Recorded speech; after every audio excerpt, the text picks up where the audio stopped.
All right, we talked about this earlier. The Keystone pipeline was a casualty of President Biden's leftist policies yesterday when the developer of the project pulled the plug officially. Our next guest introduced the Defending Keystone Jobs Act, a bill that requires a report on the number of jobs lost because of the canceling of the pipeline. Joining us now is North Dakota Senator Kevin Cramer, who sits on the Senate Armed Services and Budget Committee. Senator, welcome back to the show. Great to be back to the show. Thank you. Okay, you introduced this bill. It requires the Department of Labor to submit a report on the jobs lost as a result of canceling this pipeline. I get it. We know that a lot of jobs are being canceled. But let's face it, you guys are in the minority in the Senate, right, and the Department of Labor is controlled by the Biden administration, who canceled it. So do you have any support, do you think, from moderate Democrats in the Senate who get how important these jobs are? Or do you think this isn't going to go anywhere because the Democrats have the deck stacked against us? Well, not only do we probably not have enough Democrats in the Senate to get us to 60 votes to pass it, but Nancy Pelosi holds all the cards in the House, and it would have to pass there as well. Although I introduced similar legislation when I was in the House. It was the first bill, actually, in my second term, was to, of course, to override the Obama, veto of the pipeline. But even making a point sometimes can make a difference, and I think this is an important point worth making at a time when we're trying to stimulate the economy with a large infrastructure package. Well, here's one that doesn't cost the taxpayer a penny. Don't have to raise anybody's taxes. You don't have to borrow any money. You just have to let the private sector and private capital follow the demand. Unfortunately, that's not how the Biden administration sees it. Well, Senator, switching gears to Biden's budget, Defense Secretary Lloyd Austin testified on the defense budget at a Senate Armed Services Committee hearing this morning. And Biden has increased non-military spending in his budget by 16%, but he's only allotted a 1.6% increase for the military. Austin says this is enough, but considering the state of our military right now, how could this possibly be enough to keep up with China?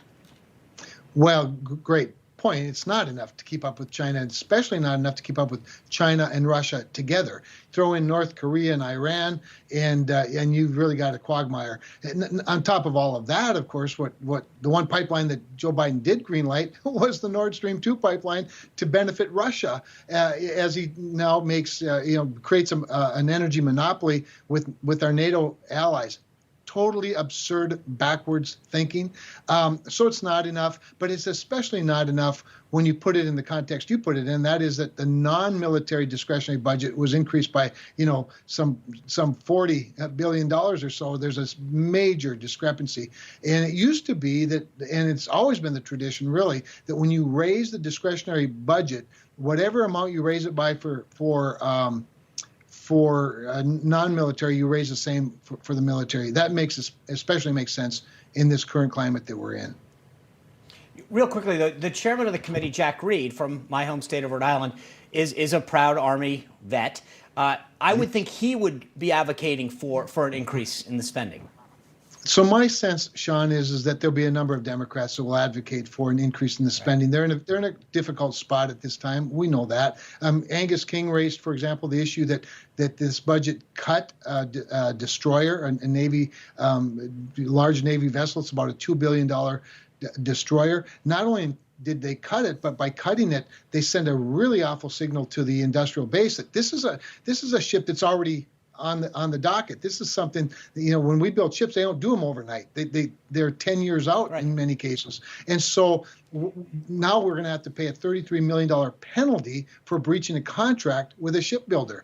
That's sort of chilling in a way, because it takes a major industrial base to build these ships that we need. So he raised that issue today with the secretary and the chairman of the Joint Chiefs, and it's a very important, relevant issue. So I think there are a number of unfunded priorities that the various services have put into their budget requests. I think we'll be funding some of those unfunded priorities. I tell you, the age of our ships and our planes should be concerning to every member of Congress. And I think that you're absolutely right. The lead time that it takes for these ships and planes to get designed and built is crucial. But I want to stay with the defense theme for a moment here, Sure. because aside from the budget, there was also some discussion about the culture up there, right? We've had a debate about pride flags at military bases, West Point's teaching critical race theory. Your colleague, Tom Cotton of Arkansas, asked Secretary Austin about something pertaining to this. Let me play that for you. Mr. Secretary, do you believe that race and sex should be the key factor when selecting combat leaders, rather than, say, operational excellence, technical proficiency, leadership, agility, and integrity? I do not, Senator. I think what you just said should be key components in making any selection.